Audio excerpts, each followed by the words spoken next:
Hello, we are Monica, Daniela, and Katia. For our project, we did a dog made of cardboard. We divide the dog in 6 segments, starting from the top with a little triangle and then 5 rectangles.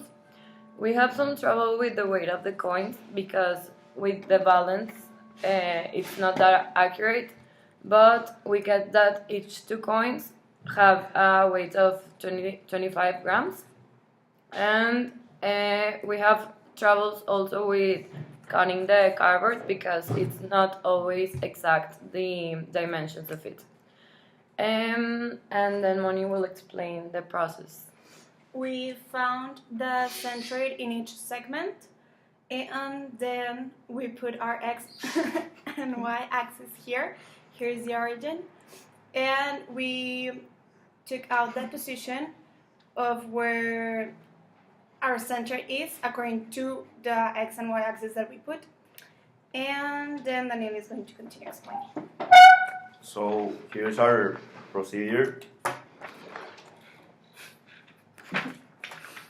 And so we, as Moni said, we got the centroid, the x and y position, and we got the area of each of the segments of the dog, and we multiplied the area of that segment to the x position of the centroid of that segment, and then also to the y position of that segment.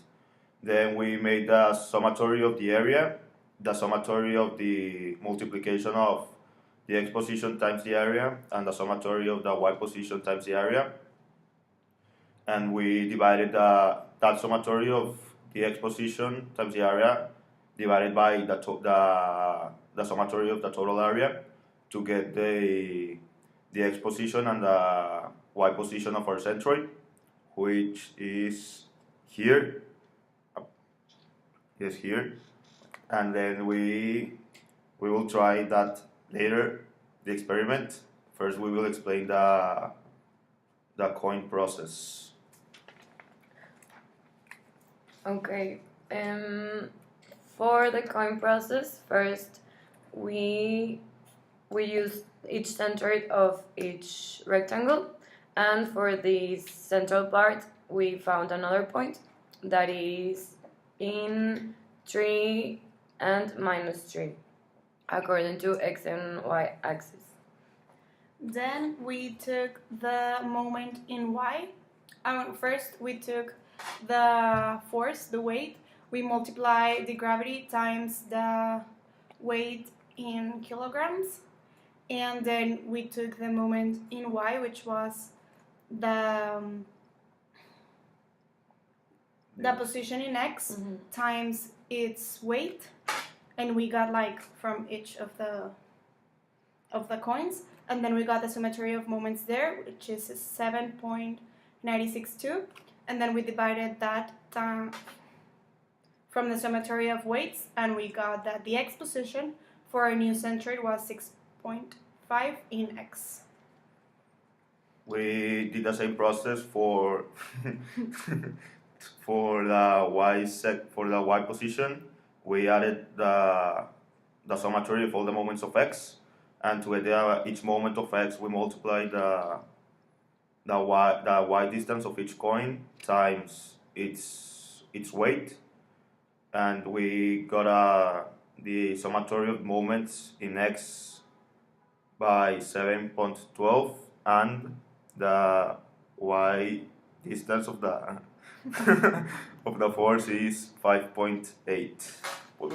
I see what. And this is Here is the process.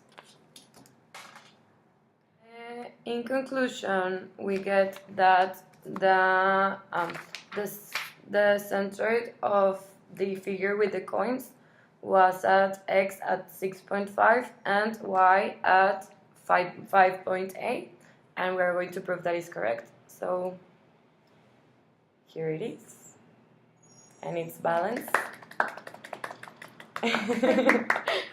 and we're going to take the coins out.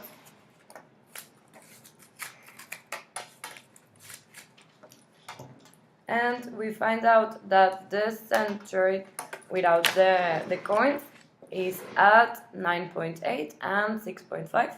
that is right here. So we are going to try it out, and there it is. In conclusion, we find out that the theory is accurate because instead of making trial and error, we find out in only with problems where the centroid was.